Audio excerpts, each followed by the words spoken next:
My name is Wenora. I'm 55 years of age and I live in the Chicagoland area. I work in the administrative field for a major laboratory, and I've been working in the administrative field for over 35 years. I've also worked in the administrative field as a yeoman in the Navy, and it's what I love to do.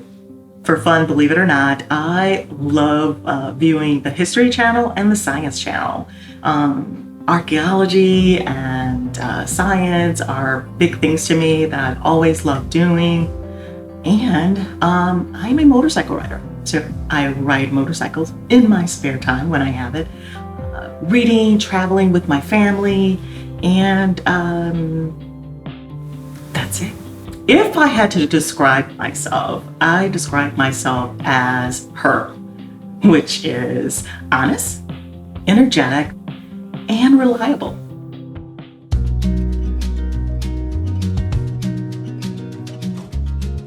In 2016, after I'd had a genetic test, I was 50 years old, and through that genetic test found out that I would have a 60 to 80% chance of getting endometrial cancer. So that's when I chose to be preventive in that route and decided to do a complete hysterectomy.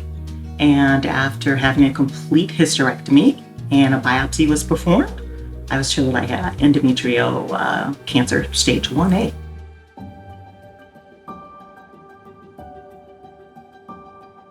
If I have to explain to someone what it's like living with endometrial cancer, I will tell them to please be on the lookout for things like fatigue or irregular periods, no periods.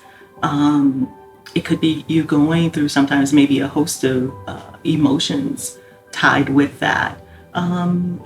Just even sexual intercourse can be painful and not wanting to be close to your spouse. So those are things that your body is just telling you that, hey, something's not quite right there. Please look out for signs like heavy bleeding or irregular periods or no periods, pelvic pains, fatigue, tiredness that comes with that. And they can be simple in nature, and yet they are important or not, believe it, to mention to your gynecologist so that he can do a proper evaluation of exactly what's going on.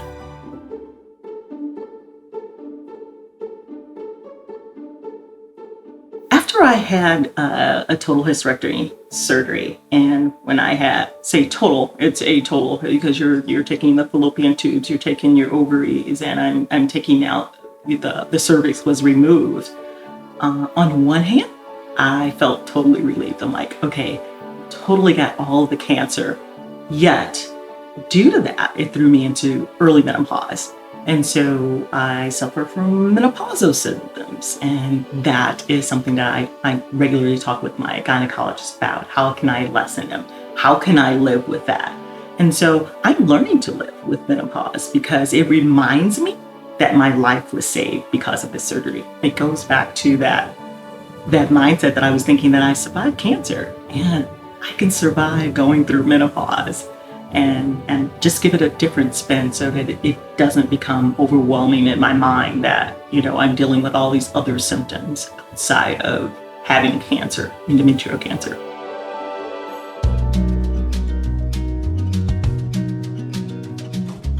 As I look back on my endometrial cancer journey, I have to say I really had a good team, healthcare team. And the reason that I can say that is because I worked hard to build a good relationship with my doctors, especially my gynecologist, because if I came in and told him that I had a certain kind of pain or something wasn't right, at least he would listen to me and document it or send me out for further testing, things of that nature. I never felt like I was not heard during my endometrial cancer journey. In fact, I worked really hard to build a good relationship with my healthcare team. And when it was told that I needed a full hysterectomy, I followed up thinking that this was the best preventive care that I could have. And then afterwards, telling me that, okay, we think we've got everything, all of the cancer, and that this is what your treatment plan is after. And he further followed that up by actually allowing me to see the biopsy report, any questions that I had. So he was really good and thorough with helping me understand about endometrial cancer and even explaining it to my spouse, who was sitting right there next to me during this time.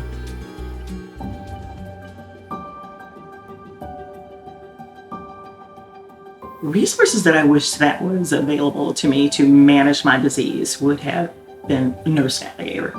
Having someone there to walk me through what this journey would be like from beginning to end would have been so helpful. And not try to be the superwoman that I was, thinking that I could handle this.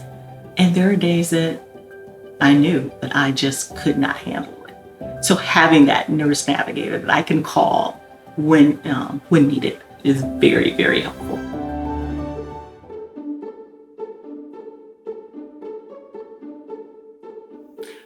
Advice I would give to someone who's just recently been diagnosed with endometrial cancer would be to stay in communication with your gynecologist. Tell him about any odd things that you may be experiencing health-wise, and that to see if you can get involved with a support group. Find a patient advocate, or do a little bit of Google searching to see what kind of advocacy groups and organizations out there that can help you through this journey.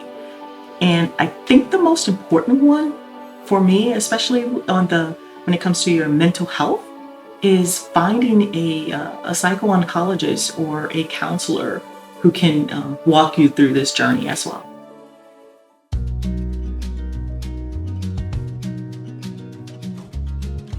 My life has changed a lot since my diagnosis. It's made me realize that this information about endometrial cancer is so important, because I have two daughters who may also experience these signs and symptoms of endometrial cancer. So it's more or less about awareness, making them aware of these signs and symptoms, and helping them to understand when to talk to their gynecologist, how to follow up. And it's made me even more of an advocate for women to understand this disease that could rob you of your life if you're not paying attention to those signs and symptoms, especially for minority women and underrepresented women. We sometimes get so busy and wrapped up in life that we don't realize that, there's something taking place and happening to us. And so it's a goal for me to make sure that women understand this, that my girls understand this, and that to make sure that they spot those signs that are important.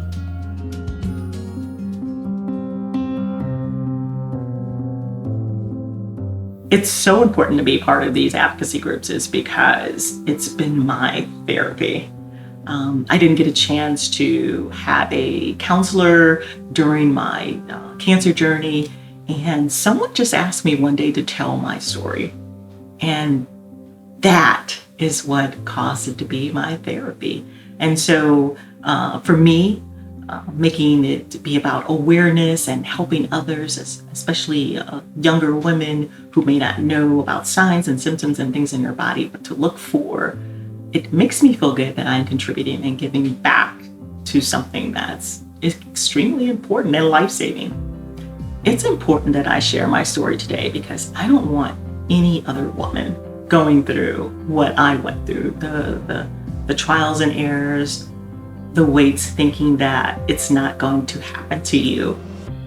And then lastly, for my girls, I want them to know that there's things that they need to look out for, and that there's options out there for treatment if something happens, and that awareness, just being aware and how to spot signs and symptoms, is just going to be life-saving. It's time to spot the signs. Spot her for EC.